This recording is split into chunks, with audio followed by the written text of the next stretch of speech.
Listen, if you're a rapper and you don't live a fraction of what it is you chat about in your music, now's the time to come clean.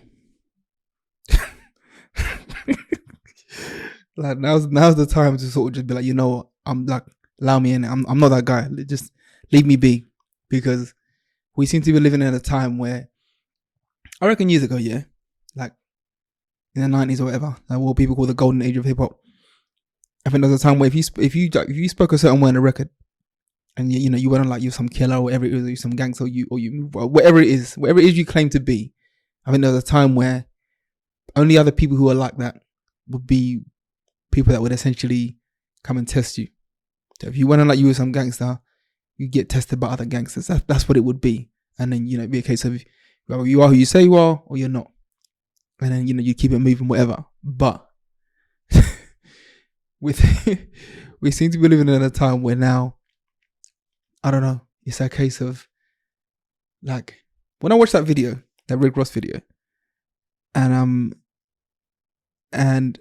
it's what day? It's Friday today when I'm recording this.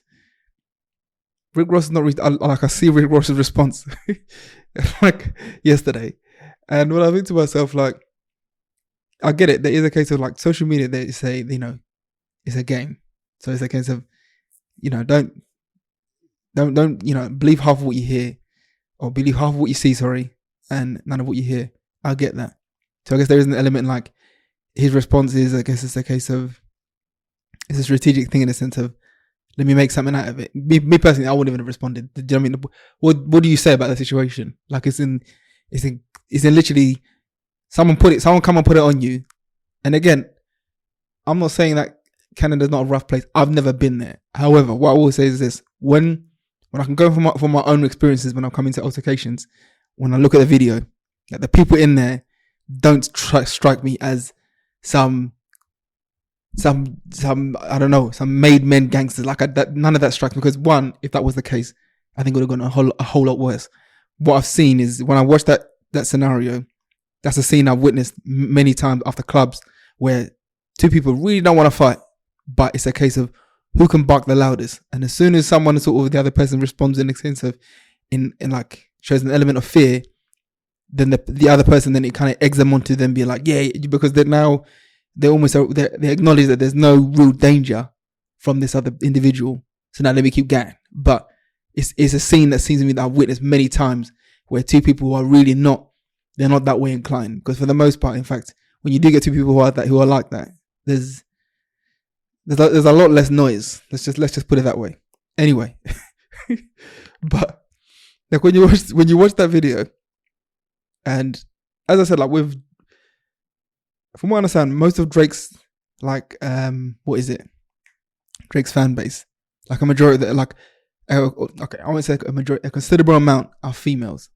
And again, I wouldn't say that because of Drake's music, it's not hardcore gangster music. It's like, it's music for everybody. I think it was what's his name? Mos Def, who said that basically, my man's music is basically, it's like shopping music. You hear it in the mall, and you know, when you're going, having a good time, you know what I mean? It's not, do you know what I mean? If you go to a Drake concert, you're not gonna assume you're gonna get a certain type of people out there that are gonna, you don't think you're in danger. Let's just put it that way. So the people that are, and again, I'll say this, like I'll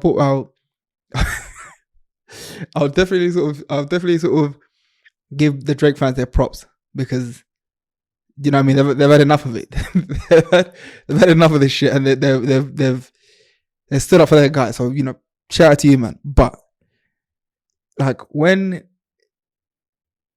lost my point. Anyway, like the point I'm trying to make is that Drake fans, like when you hear that, you don't think shit, danger. If you think about DMX's music, yeah, people are listening to that. There might be some way inclined where you think to yourself, you know what? If I go to that concert, maybe let me not go buy my J's, and maybe let me not take my misses. But with a Drake concert, nah, this is a case, you know. In fact, you probably go there with your misses and, you know, have a good time, this, that, and the other. So when, and again, this is like another pop rapper. This is Rick Ross, the guy who come out with Hustling. Basically, He named himself after an actual real genuine drug dealer who's called Freeway Ricky. My man come out as like, he's like, he's that guy. Do you know what I mean? He's doing this, that, and the other. Like, I don't know about you, but me, I was fully all the way locked in that Rick Ross he's that guy. Do you know what I mean? And it was funny because I remember when 50 Cent outed him as he was a prison officer, and it was a case of, okay, now this is. And I remember, I think to be honest, I think everyone let him slide. I don't think anyone really sort of went in on him. Again, it wasn't really at the time where social media was as big as it is now. Maybe if it was, it might have been a different story. But I'd say he managed to sort of kind of skate through. Also, Teflon Don was a sick album. Like, do you know what I mean? So that's another thing as well. One thing that's clear, like if you make good music, you can more or less get away with anything. I think R. Kelly's proved that. Anyway, I think, as I was saying, like I remember when 50 Cent kind of outed him, and it was basically like this guy's not who he says he is. Like, and a lot of these guys ain't. And I think it's difficult to understand when you're, I guess like, I remember it was a similar thing like with Ja Rule, because I just listened to 50 Cent's book not that long ago, and he spoke about how basically Ja Rule was a Jehovah's Witness, which I didn't even know about. In fact that he never actually lived in quote unquote the hood. He kind of lived in the suburbs, and then he just kind of adapted this persona, took on sort of, which is somewhat loosely based on DMX with a rough voice and all this, that, and the other, all that, that hardcore shit, whatever it is. And then he's he's part of a group that's now called like Murder Inc., like, Murder Incorporated. And 50 Cent talks about how this guy was like, it was always going to come crashing down, because this guy was essentially like living a life, like portraying a lifestyle that he was so far from, that it was almost laughable. But again, us as the public, I don't know. I guess that's coming to, like, I don't know about you lot, but I was genuinely like convinced that, I don't know about you lot, but I was generally like all the way convinced that Ja Rule was, do you know what I mean? So but I remember 50 Cent said that, he said something like along these lines. I think other people said it before, where they said, a lot of these guys are pretenders. And you hear it now. Like, even sometimes with UK rappers, you hear that a lot of these guys are pretenders. They're kind of just portraying this kind of lifestyle. And again, like, now getting into manhood, I understand that in the world there's certain types of men. There's guys who are cowards, and there's guys who aren't. Some of them are loud about it. You got loud people on both ends. You get loud, tough guys, and you get loud, weak guys.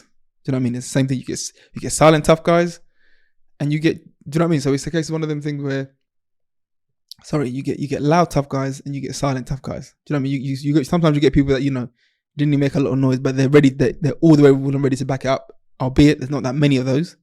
And for the most part, I think those types of people, the loud ones, are usually younger. Usually, I think anyone that's ever been in a fight, or in any sense of any sort of physical altercation, like if anyone's ever been punched in the face, you learn to respect violence very quickly, because you understand that you're not bulletproof, and you understand, like, one, that shit hurts, and two, you understand that, especially when you leave school, you understand there's consequences.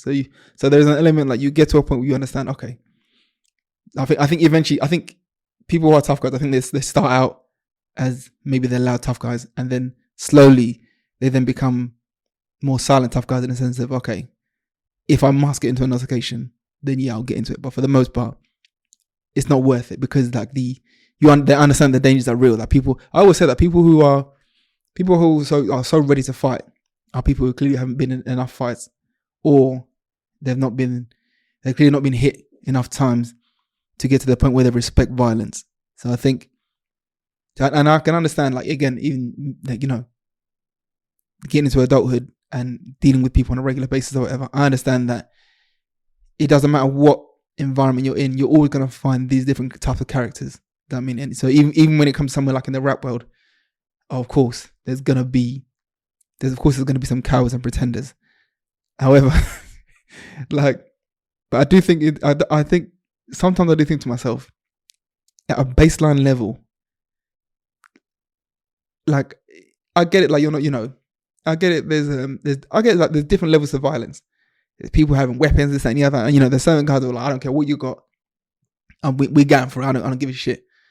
Now, I think at the baseline level, where it's man to man, hand to hand. On top of that, if you're someone like Rick Ross and you have paid security, one, either get better security.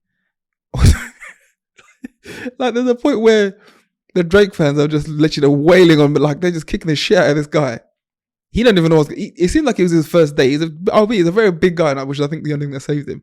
But there's a point where they're literally they're just getting in on him, and Rick Ross is just.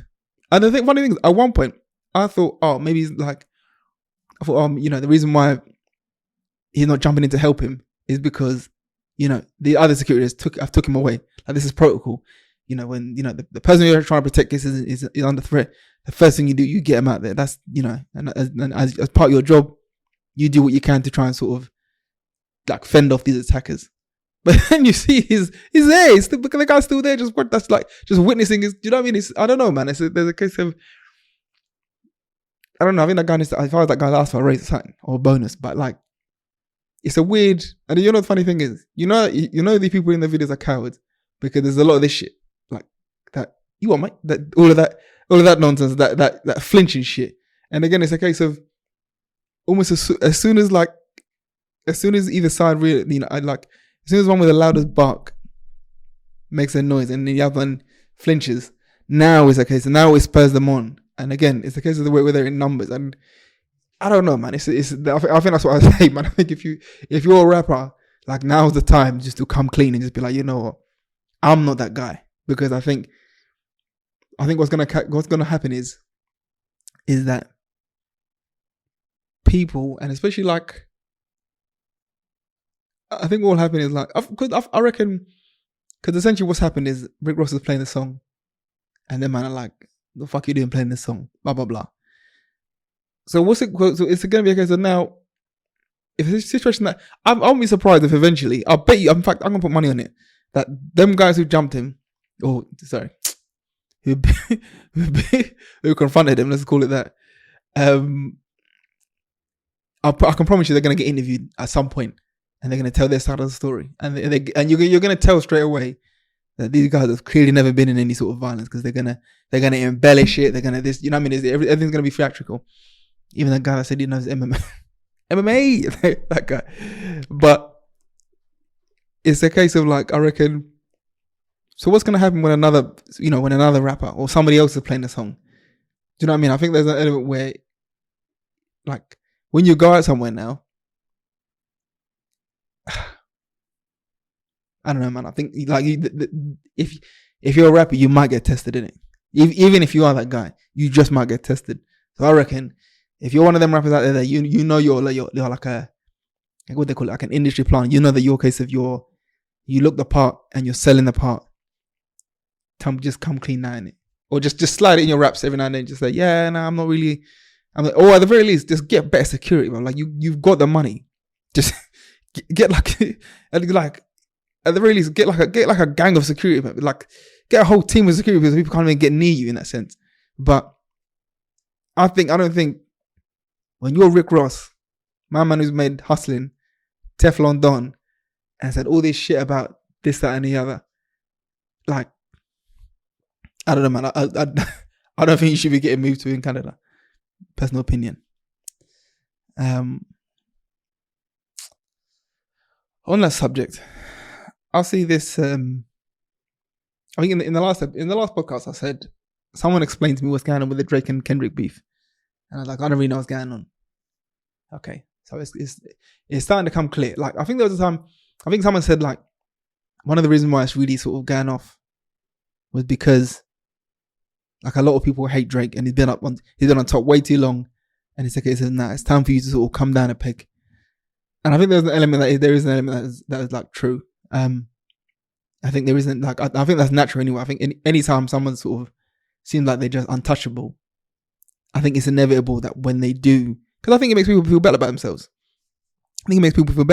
I think when you see someone that's so successful doing this, that, and the other, even like, and I think even for other people that have made success in their own right, I think when you're seeing someone that's so successful and it seems as if they just keep do you know what I mean? You think when's it's going to end? I think eventually, if you're a certain type of person, at some point you're probably going to internalize that and then start thinking, oh, what's going on?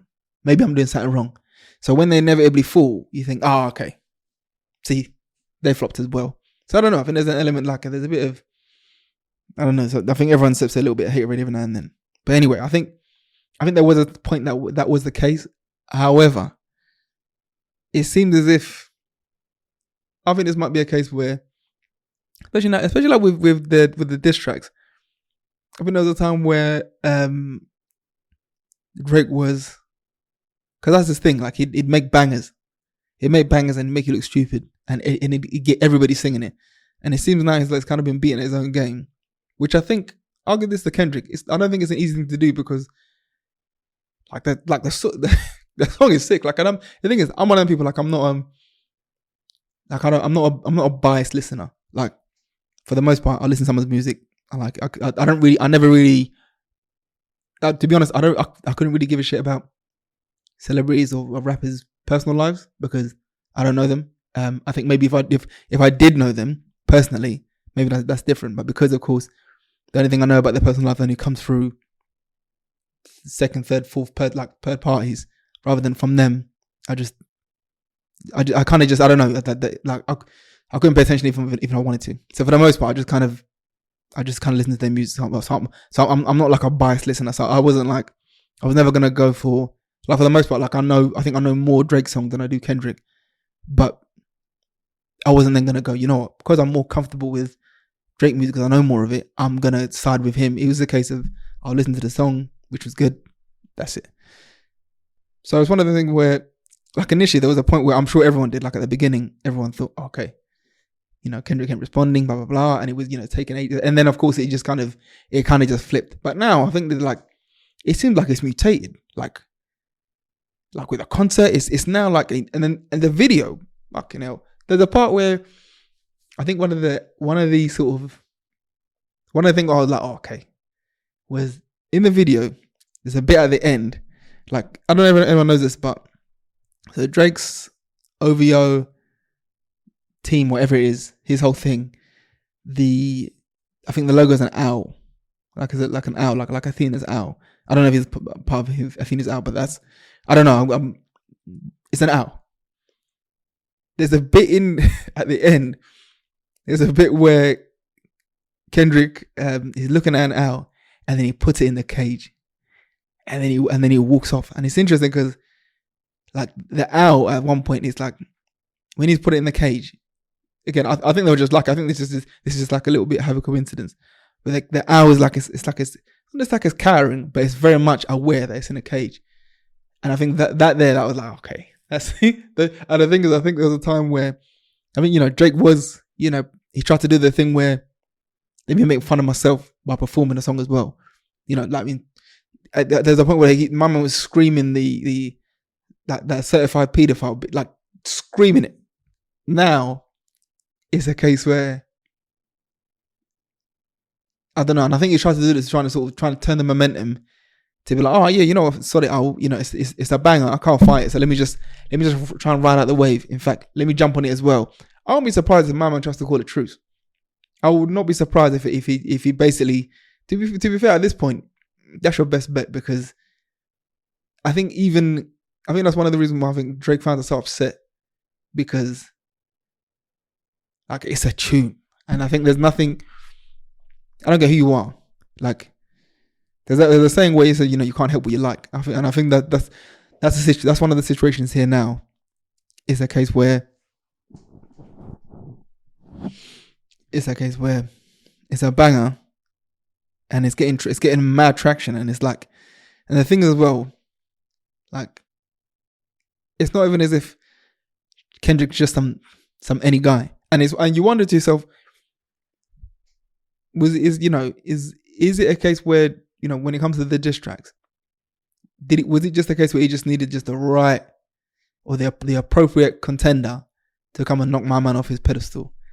Do you know what I mean? I think there was a time, I think when I look back at the Meek Mill, when the Meek Mill and Drake beef, I remember even then, that was a situation I think everyone thought that was going to be a clean wash, And for some reason, I don't know. I don't remember Meek Mill's fucking diss track, but I remember it being whack. Like it was going to sound about some Twitter followers or some shit like that. Anyway, and again, I don't think this ain't Pusha T done him and Common done him. But what they didn't do is they didn't start this campaign of just sticking the knife in and just twisting it. Whereas Kendrick is literally, he's taken every single, do you know what I mean? He's like, nah, he's come for his head. But it's not just that, he's now parading it in the streets. Do you know what I mean? It's now it's a case of like everybody. And to a point where, I'll tell you what, yeah, when you get people from Canada confronting Rick Ross and beating up his security guards, that's where like something's gone. Do you know what I mean? Something's then, I don't know. Do you know what I mean? It's now gotten a bit personal. But boy, Drake's gonna have a rough year. All right. The other thing I wanted to discuss was the voting situation. Now, I'll be intrigued. Like, and to be honest, when I discuss this, I'm more addressing like the millennials, and I guess I don't know the other letters, but anyway, anyone born between 1980 and I guess 1995, I guess something like that. I'd like to know, like, one, did you vote? And two, who did you vote for? And because I don't know, because it seems to be like, all right, so here's what I'll say. I've always thought that when it comes to voting, I think it is important that I think voting is important. However, it doesn't seem, I don't know about you, but I don't see the difference. Like, I don't see the difference between Keir Starmer and Rishi Sunak. Like, I don't see the difference between any of them people. Like really and truly. Like, call me ignorant, and there's an element where I won't lie. Like, I think especially for anyone who has sort of gone on the journey of becoming a parent, and you got a house, you're trying to this, that, and the other. I think for the most part, you're kind of just trying to, like, I don't know, you're kind of trying to juggle that, and you're trying to suss out what you're kind of what you're trying to do. That there's almost an element where you don't even really have time. Like, I saw there was two things I saw. There's one of them, I can't remember what the guy's name was, but he was like he's dressed in a suit, and I think he was standing outside I think it was Big Ben, and it basically is doing like a wrap up of the past sort of, like, since the Tories have been in power, and he's listing off all these things, and I reckon maybe I was aware of about maybe 5 or 10% of them. The rest of and again, a lot of it seemed like fucking like wild shit, but the rest of it I was generally like, I didn't even know. Like, I wasn't even aware, and it wasn't even as if, like, in my day-to-day life, just going to work, coming back, blah blah blah, spending time with my family, this, that, and the other. It didn't even seem as if these things even directly sort of, like, even affected me, for me to even, like, I don't know, to even be aware about it. And I guess, and I think there's another one with like George the Poet, where he kind of does this monologue where he basically is discussing about, I think one of the points he made was like, basically you're basically asking us to pick between, like, I guess the lesser two evils. Don't quote me on that. That weren't his exact words, but that's the vibe I got from what he said. And I think, and again, I don't think he was saying, don't vote. I think he was saying, I think it's time to, let's find a third option, which I think is a good idea, because I think, like I said, I don't really see the difference between Keir Starmer and Rishi Sunak. Like, I don't, honestly, like, it seems to me like now, in fact, the only reason why I'm hearing more about them now, it was because election time had come round, and now they're trying to, do you know what I mean? They're now trying to sort of get in your good books, and I don't know, and I guess it's always been the same. I mean, you'll get, politicians are always making promises that they may or may not keep, and I think, I don't know. I think one thing that I've noticed is that I think for as long as I can remember, and even when you look back on, like, old footage of years ago, when in the 90s or whatever it was, It's always been a common thing of people complaining about politicians and political parties, making promises that they're not going to keep. And, so even now when people, when people complain about it now and they talk about how bad things are right now, it seems to be that's always been, like that's been consistent in society. And I think wherever it is you live, whether you live in Western culture or, or somewhere else, I think that's always been that's one thing we can all relate, we can all sort of, I guess, connect on, in the sense that maybe don't trust politicians. And I guess on some level, I think subconsciously, I had kind of assigned to myself, like, you know what, it seems to me that probably to try and sort of put your trust or put your faith in these politicians or these political parties is probably not the best. It's probably not the best thing to do, because there is no, it's not a sure thing, and it seems like the only thing you can do is to try and get yourself outside of the rat race. Now, I will say this: I think that is, on some level, that is an element of, I guess you could call it selfish to an extent, because I guess what I'm saying is, and when I say get out of yourself out of the rat race, I guess, for lack of a better term, I guess you need to try and sort of make enough money, or try and find a way to both get, financially stable, that the day-to-day fuck-ups that happen, increases in tax on this and the other, or whatever it is, don't necessarily impact you in the way they would everybody else. Because it seems to me like, and again, I'm not saying that that's the correct approach to take, but it seems to me that's the safest, that's the surest thing you can do, but to basically be like, you know what, if I'm in this rat race and I have to try and hope that these people that I vote for, that I pay my taxes to, are gonna look out for me and have my best interest at heart, they're gonna do what they say they're gonna do. Like if that's, I don't know, I feel like if you go down that route, I think that there's a chance, and so far it seems to me that the trend is that these things, these people they never keep the promise that they make, and you kind of just end up with kind of egg on your face, and you kind of, it's a case of, oh, all right, well, let's find the next person. Do you know what I mean? It's a case like I saw the other day that someone in that Nigel Farage's party was being mad, like mad racist to whoever. And again, that's nothing new. But when you then read this, like Nigel Farage's response, and him saying, well, sorry if they don't represent our party, blah blah blah, they're gonna be kicked out.